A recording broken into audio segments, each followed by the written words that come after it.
Good morning, and welcome to another Saturday morning craft time. This is Sheri from the Papercrafter's workshop. I realize I just assume most of you know who I am as I start presenting. So welcome to anyone who might be new to our Saturday morning videos. And I'm looking forward to crafting along with you today.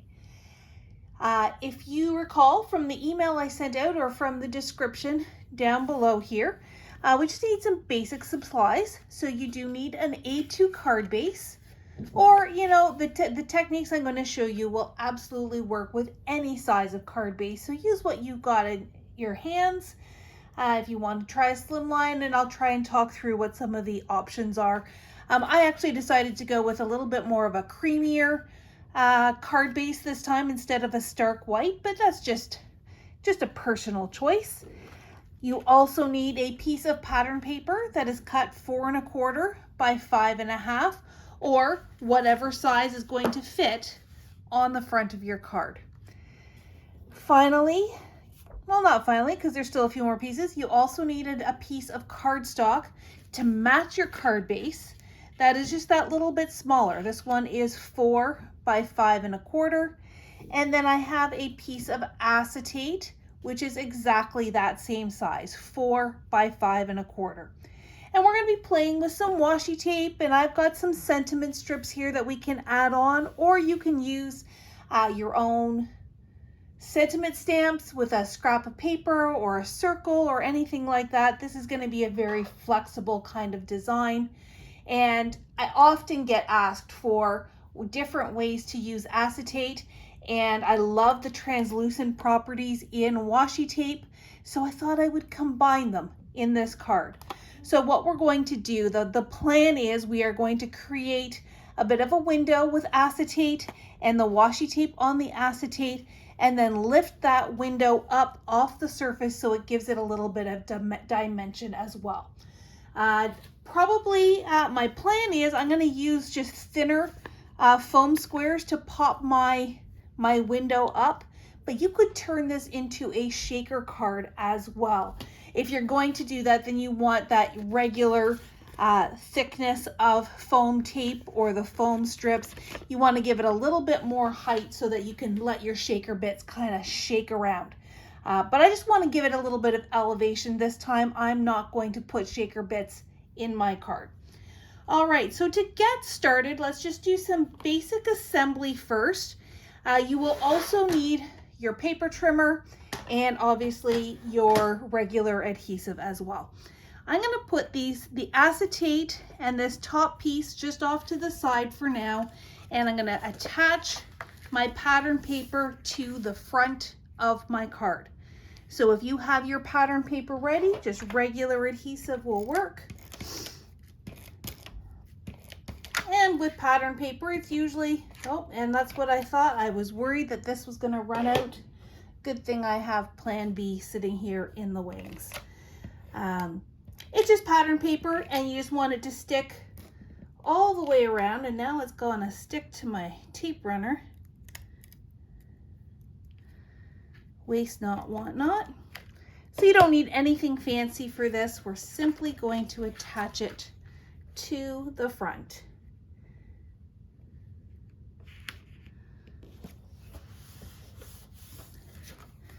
Voila, all is good, lined up nicely. Looks like my card base wasn't folded maybe exactly in the center, but that's okay. No one's gonna know, I promise. Okay, I'm gonna sit that off to the side. I'm gonna take my acetate and I'm gonna lay it on top of my card. This way I don't lose it. Acetate being clear, I tend to lose it under all my different layers as I'm working along. So as long as you have a home or an anchor for it, you're less likely to lose it. I'm going to take this piece of cardstock now, and what we're going to do is we are going to cut a window out of here. So we are going to just have a nice frame, and the center bit is going to pop out. And this is a technique that I like to do a lot. Gives you a little bit of extra paper to play with. It makes it really easy. You don't even need any dies. Now, if you do have a nice rectangle die, by all means, You could cut that out with your rectangle, but I'm simply going to use my paper trimmer. I do this a lot with layouts as well. If I'm putting a large piece on top of another large piece, I like to cut out the middle so that I'm not wasting that paper. So what we're going to do, I'm going to start with my cardstock vertical, and it is 4 inches wide by 5 1/4 inches tall. I want to make a nice 1/2 inch frame all the way around. And in this case, I'm going to use this right side of my paper trimmer here. This long line on my paper trimmer is 1/2 inch. So I'm going to use that as my guide. And that way I don't have to do any math either. So I'm just going to line that up on the side with that 1/2 inch mark and flip it closed. Now you will notice that this arm also has measurements. So I want to start my blade 1/2 inch up from the bottom. So right now it's 5 1/4. I'm going to start it at 4 3/4 and just go up to the 1/2 inch mark. Let me see if I can bring that cord close. I'm going to start at 4 3/4 and just take my blade up to the 1/2 inch mark. And on your blade, your little handle is actually where the cutting point of the blade is. So that's what you can use to judge where everything's going. I think I slid just a little bit, so I'm just going to replace that. Handle lined up with that 4 3/4, and I'm going to push it down into the cardstock and then gently push up to that 1/2 inch mark. And when I lift up, all that's left behind is that. It's still attached, but I've got my cut mark. I'm going to turn it 90 degrees and I'm going to do the same thing. So line it up at the 1/2 inch mark. This time my measurement is 4, so I want to go up to 3 1/2. So after you do that first cut, this gets easier because you just go up to where you intersect that line. And lift up, and you can see that starting to take shape. Same thing here, 1/2 inch. This is back to our 4 3/4. Gently push down and then push up. One more cut to make, and this one will be easy because we are simply just connecting our cut lines like so. And I sometimes find that last one or those corners might not be 100%. So this is where I'm just going to grab my scissors and do a little snippety snip. There we go. So now I've got this piece of cardstock that I can save and use on another project, or maybe this is the paper that you can use to stamp and cut out your sentiment. I'm just going to put it off to the side, and I have my frame all ready to go. So I can put my trimmer aside, and once again I'm going to put this aside because now we're going to play with our acetate. So I have my piece of acetate, and actually it shows up pretty good here on the camera. It's 4 inches by 5 1/4, and this is where I'm going to have some fun with my washi tape. Let me crack this guy open. This is the Vicky Bouton Fernwood washi tape. I actually had some Vicky Bouton paper as well, so it's nice that everything coordinates. But again, I love that washi tape, or most washi tape, has a bit of a translucent property that you can see through it without it being totally transparent, and it gives you just a layer of dimension. So I'm going to use the gold one, and this is where you want to kind of pick different widths as well.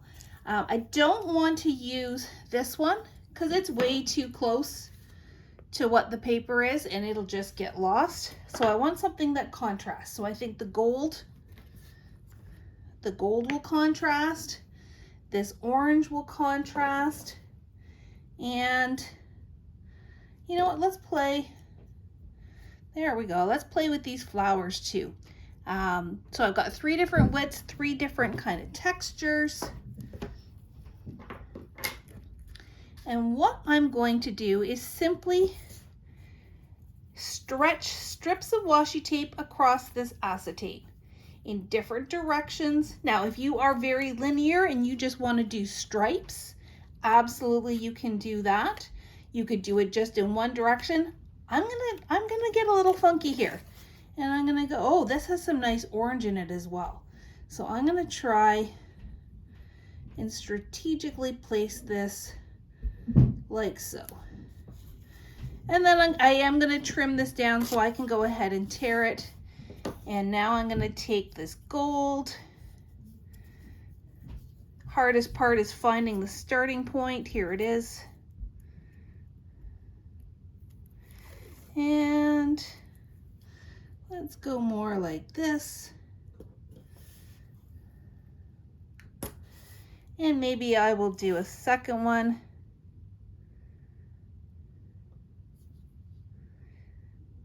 Like this. And let's take this little guy. Here we go. Oops, it's split a little bit. There we go. Get it started. And this one, I might do my straight across, and I'm just using the guides on my grid paper. And yes, I am literally taping this down to my grid. But I'm gonna lift that up, and that's the nice thing about washi tape is it's low tack, so you can. I'm not sure that no, I do want this one a little bit more linear. Let's put it there. There we go. And yeah, I know my centers aren't all matching up. I'm totally okay with that. In hindsight, I might have done it in reverse order, done the narrow one first, then the gold, and then the flowers. But I'm good. I'm good. We're just having fun and experimenting. I think if I were to add any more, it's going to start getting a little too cluttered. So now what I'm going to do is lift this up as gently as I can, and maybe just lift up one side at a time, because I do want to trim off those extra bits. I'm not going to fold it onto the back because we don't want to see it. And with the acetate, we just might see it. So let's get this up one side at a time. Snip. Snip.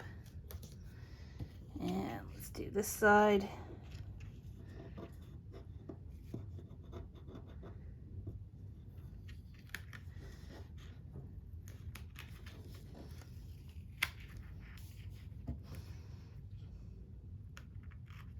And I'm just following the edges with my scissors. Try not to cut the acetate. Trying to just follow the edge of it. But we do have, see, I did snip it a little bit, but I'm going to put it underneath that frame, so it'll be hidden. Maybe now is time to gently take it all the way up. That might be easier. Okay, this guy's going right to the edge.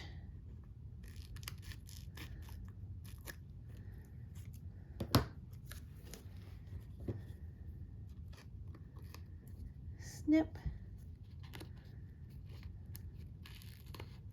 And yes, I did switch scissors. These are my Tim Holtz scissors that have that black Teflon coating. So that way my blades aren't going to get too gummy. With this washi tape. Again, it's low tack, so it's not usually too much of a problem, but better safe than sorry. And one more snip.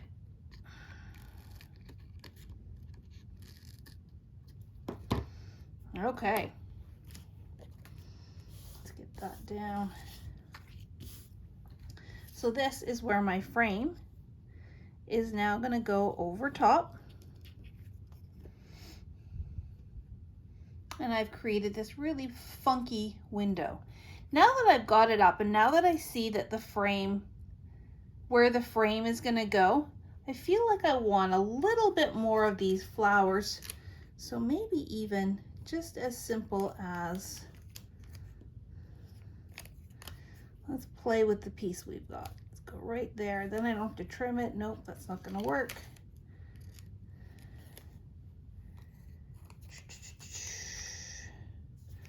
Let's get a new piece. I'm gonna come down a little bit and go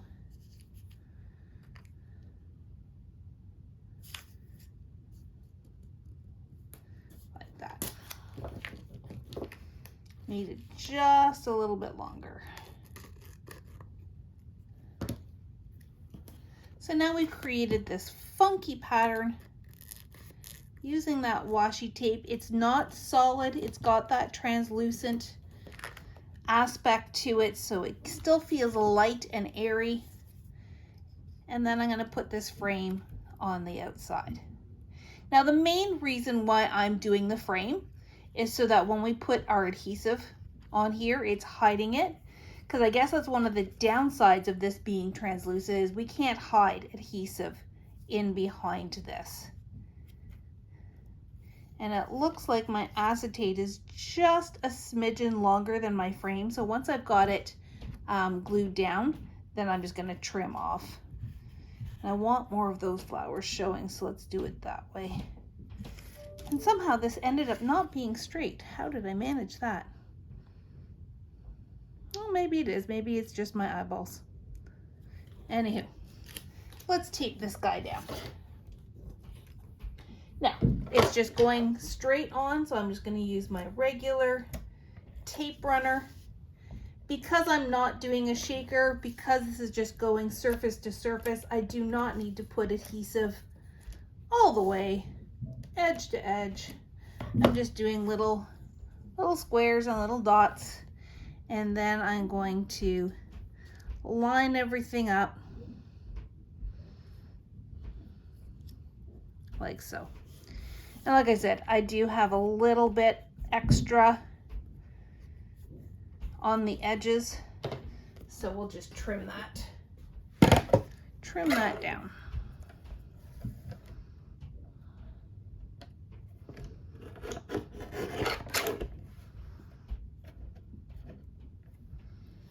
And I think that a little bit on this side too.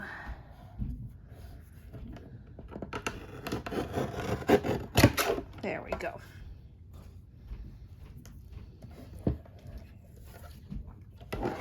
So how fun is that? That one still feels like there's a bit more here. Let's go a little bit deeper.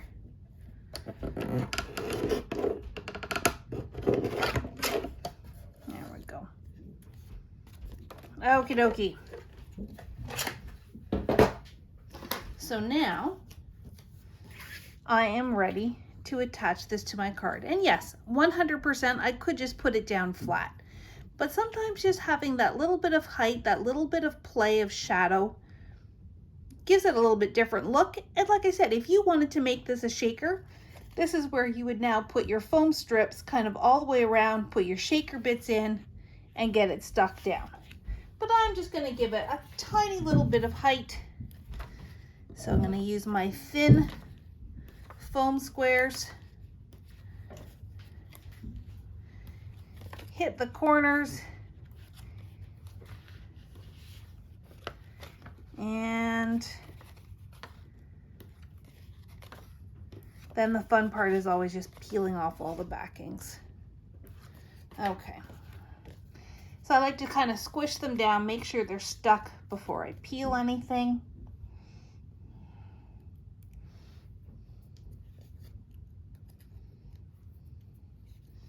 Rid of all these little guys, which I will clean up afterwards. Oh, there it is. The static is the worst part with these.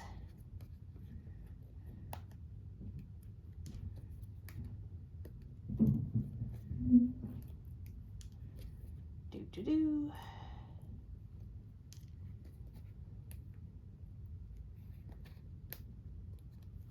Okay, now originally my plan was to put it like this. What would it look like if I did it like this? No, I think I'm going to stick with plan A. So because this is a little bit smaller, I'm just going to center it like so.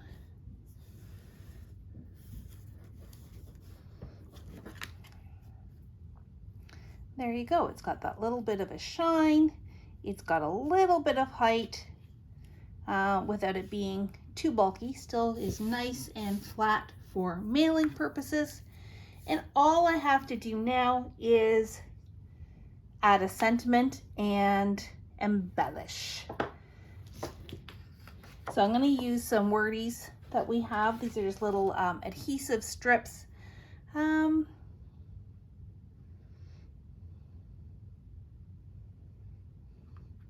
of like this, say yes to new adventures. So I'm just going to trim this out. And that's the really nice part of these sentiment strips is you just have to cut them apart.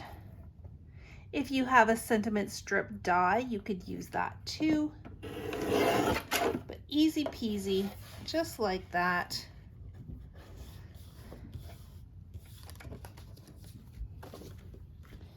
And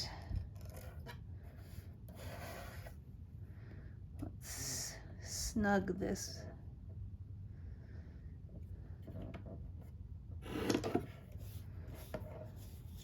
All right.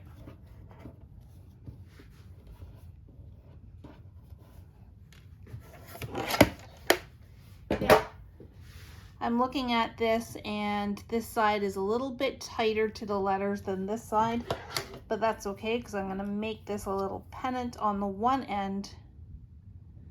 Sometimes I like to do it to both ends, sometimes just to one end, but I'm going to make this work to my advantage. Everything on this card is kind of leaning over to the left, so I could just put that there like so. And what would it look like up a little bit higher? And maybe we'll overlap that as well. Kind of like that, filling that space there.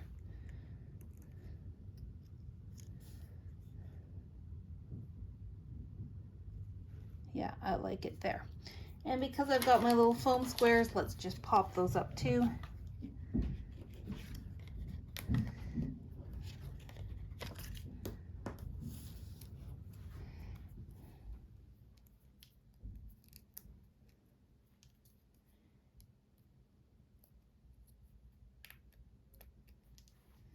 And I am overlapping it just a little bit. There we go.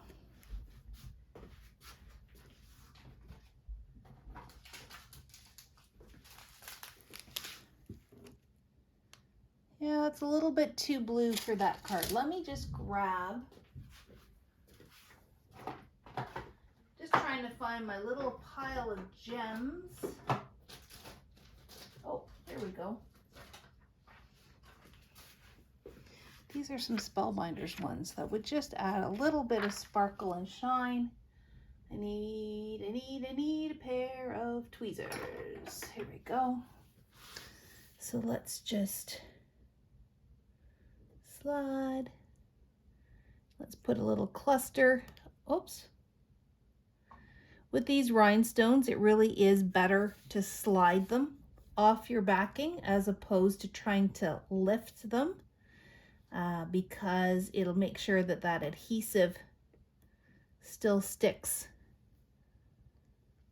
to the rhinestone. Let's get a little baby one. Not quite where I wanted it, but it'll work there. And then I'm going to put another cluster just kind of over here.